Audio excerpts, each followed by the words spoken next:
ఈ తెలుగు అనే ఓ స్వచ్ఛంద సంస్థ 23వ హైదరాబాద్ బుక్ ఫేర్లో మీ కంప్యూటర్కు తెలుగు తెలుసా అంటూ ఓ ఆసక్తికర క్యాప్షన్తో అందరి దృష్టిని ఆకర్షిస్తున్నారు.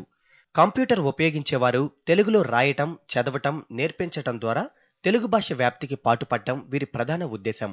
ఇంటర్నెట్లో చాటింగ్ చేసేటప్పుడు ఇంగ్లీష్కు బదులు తెలుగు ఎలా ఉపయోగించవచ్చు, వికీపీడియా లాంటి సైట్లలో తెలుగులో సమాచారం ఎలా పొందాలి వంటి వివరాలను వీరు అందిస్తారు. తెలుగులో టైప్ చేయడం రాని వారికి కొన్ని ప్రత్యామ్నాయాలను కూడా వీరు వివరిస్తున్నారు. ఈ తెలుగు అనేది ఒక స్వచ్ఛంద సంస్థ. ఇంటర్నెట్లో తెలుగుని టైప్ చేయొచ్చు, అలాగే తెలుగులో మనం చాటింగ్ చేసుకోవచ్చు, మెయిల్స్ రాసుకోవచ్చు, అలాగే బ్లాగులు, రకరకాల వెబ్సైట్స్ చేసుకోవచ్చు అన్న విషయాన్ని అందరికీ తెలియజెప్పడం. చాలామంది మనం యాహూ మెయిల్, జీమెయిల్ ఇలాంటి వాటిలో చూస్తే కనుక తెలుగుని టైప్ చేయడానికి మీరు ఎలా ఉన్నారు అనడానికి ఎంఈఈ ఆర్యు ఎలా ఉన్నారు ఇలాగ ఇంగ్లీష్లో టైప్ చేసుకుంటూ వెళ్తారు. సేమ్ అదే పద్ధతిలో అంటే దాన్ని వచ్చేటప్పటికి ఫొనెటిక్ అంటారు.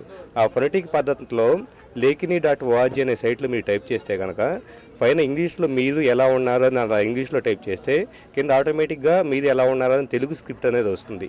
ఆ తెలుగు స్క్రిప్ట్ని కాపీ చేసుకు వెళ్ళి మీరు మెయిల్లో కానీ లేకపోతే దేంట్లైనా చాటింగ్లో కానీ ఎక్కడైనా మీరు తెలుగు అవతల వాళ్ళకి పంపించుకోవచ్చు.